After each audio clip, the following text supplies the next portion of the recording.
Chapter 6. Exciting Evening. Patrick Croft lived alone in a small house. When Nancy explained why the girls had come, he invited them inside. Before he sat down, the sad-looking man offered them some candy he had made. They learned he was a bachelor and liked to cook. Nancy surmised that Mr. Croft was reserved and not apt to defend himself when any trouble arose. That's too bad, the young detective told herself. Maybe if Croft had been more aggressive, he wouldn't have been dismissed from NASA. When Nancy queried him about the driver of the truck with the explosive oranges, Croft described him minutely. At once Nancy thought, "It is true, then, that this man could have passed as Mr. Billington." Croft went on. "The driver said he was Mr. Billington, whom I don't know. He had all the proper credentials with him, so of course I let him in. The last I saw of him, he was turning toward the food supply depot, and I assumed that was where he went." "And he didn't?" George asked. Mr. Croft smiled. "A guard got aboard and took him there. Fortunately, the explosive oranges were discovered before any damage was done. But it's my opinion he intended to blow up part of the rocket while it was still in the vehicle assembly building. I'm mighty sorry about the whole thing, but I don't think I should have been dismissed. The explosives had been put in the oranges very cleverly, and they looked innocent enough in the sacks. I hope someday I'll be reinstated." Mr. Croft heaved a great sigh. "By the way, I was taken to identify Mr. Billington. He and the impostor look enough alike to be twins." The girls felt sorry for Croft. They realized his dismissal had been necessary. After the saboteur was caught, perhaps Croft would be exonerated. Nancy told him that her father was the lawyer who had been retained to defend Mr. Billington, but that he in turn had engaged the services of Johnson Dotson. Croft said he had heard of Mr. Dotson. "He's a very fine lawyer. If anybody can straighten out this case, I'm sure he can." "But it's not just a legal matter," Bess spoke up. "It's a mystery, too. Nancy's an amateur detective and—" Nancy smiled. "And with the help of my two good friends here, I have solved some mysteries." Mr. Croft's eyes opened wide. "That's wonderful," he said. "I always wanted to be a detective, but I wasn't cut out for that kind of work. The nearest I came to it was checking people's credentials when they entered the Space Center." He sighed again. Nancy stood up. Bess and George took the cue from her and arose also. "Mr. Croft," said Nancy, "if you should hear or recall anything that might help us solve this mystery, will you telephone me?" "I'll be glad to," the man replied. Nancy gave him the Billingtons' address and telephone number. Then the girls left. Upon reaching home, they found Hannah Gruen quite excited. George asked, "Have the Rizzardos pulled another fast one?" "No," the housekeeper replied. "I haven't seen them all day, but I think I've picked up a clue for you. If I'm right, it may spell trouble or danger for you, Nancy, and your father." "What do you mean?" Nancy queried. Hannah produced the day's newspaper. She pointed out a personal. It read, "Dorothy's son has just released trunk. It is empty. Advise at once where to find contents." Immediately, the three girls read words numbered 1, 5, 9, and 13. These said, "Dorothy's released empty where." Bess said, "They don't make sense." Hannah was eager to tell her clue. "But put the first letters of those words together," she said. "They spell Drew." "Wow!" George exclaimed.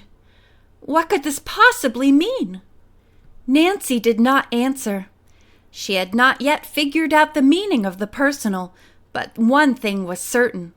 Someone was sending a message which could have dire consequences for her and her father, and possibly her friends.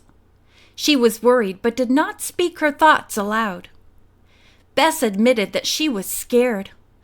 "I think we'd better give up our sleuthing and leave here," she declared.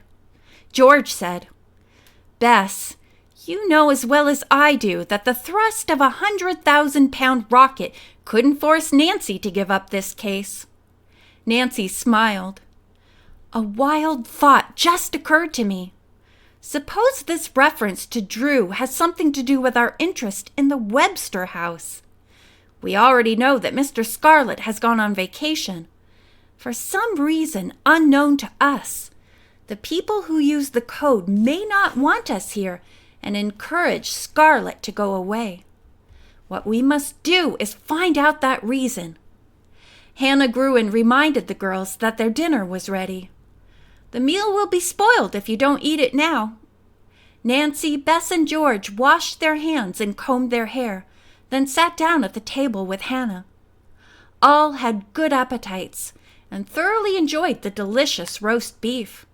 They were tidying up the kitchen when Bess remarked, "The Rizzardos missed a good dinner, but we certainly didn't miss them." "Maybe they're not coming back at all," George said with a grin. "It would please me if I never saw that couple again." "I agree with you," said Mrs. Gruen. That evening the phone was kept busy. First, Nancy called her father and told him all she had learned that day. After hearing the whole story, he observed, "It's evident that someone or a group is keeping an eye on us. The situation could become dangerous." "But you're not going to let them scare us away, are you?" Nancy asked. She was sure her father was going to say no, and he did not disappoint her. He warned Nancy, however, to keep alert for trouble. "I'll get back there as quickly as I can," he added. Nancy had just put down the phone when it rang. The voice at the other end said, "Well, I'm glad I got you at last. I've been trying for hours to get hold of you." "Hi, Ned," Nancy said. "We can hardly wait for the house party to start, but we haven't been idle. There'll be lots to tell when you boys arrive."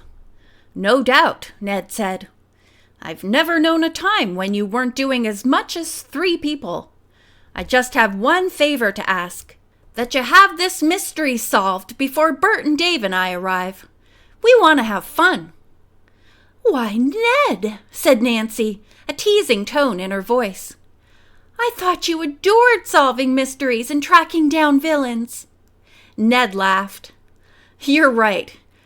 Okay, Nancy," he added. "I'll help bring this mystery to a quick termination." "Actually, there are 2 mysteries," said Nancy. "The explosive oranges and the spooky-looking grounds of an estate on this island. When I get a chance, I'm going to investigate the place." "I'll take the spooky one," Ned answered. Nancy laughed. "I hope to have at least one of them solved before you arrive." Ned chuckled, then became serious. "Watch your step. I don't want anything to happen to you." After he and Nancy had said good night, she joined the other girls. Within seconds, there was another call. "Maybe it's Bert," George spoke up. "And maybe you're both wrong," Hannah remarked. "The call might be for me, from Herb. He said he'd phone and make a date to call on us. I think he was very much impressed with you 3 girls." As Hannah had predicted, the caller was Herb, who told her he had been put on special assignment.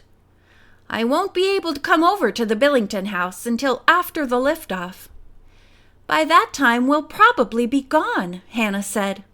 "But give us a ring anyway." The girls were giggling when Hannah returned. Bess teased her. "Did Herb want to make a date to take you up in a rocket?" The housekeeper flushed slightly, but joined in the banter. "Don't think I didn't catch on. He wanted to see you girls." Just then the phone rang again. Bert and Dave were calling. Both boys were eagerly looking forward to the house party at the Nickersons, and sent their best wishes to Hannah and Nancy. By bedtime, the Rizzardos still had not returned, and everyone wondered if the couple would put in an appearance. As the group was about to go upstairs, the telephone rang again. Nancy, nearest the instrument, answered. "Is this Nancy Drew?" a man asked. "Yes." "This is Patrick Croft. I've been trying to call you, but your line was busy. A man phoned me around 8 o'clock. He sounded like the driver I led into the base with the oranges. He told me I was to have nothing more to do with Nancy Drew, or I'd be harmed." "That's dreadful," Nancy said. The words were barely out of her mouth when Patrick Croft gave a cry of panic. "Someone's breaking in," he shouted. "Help! Help!" End of chapter 6.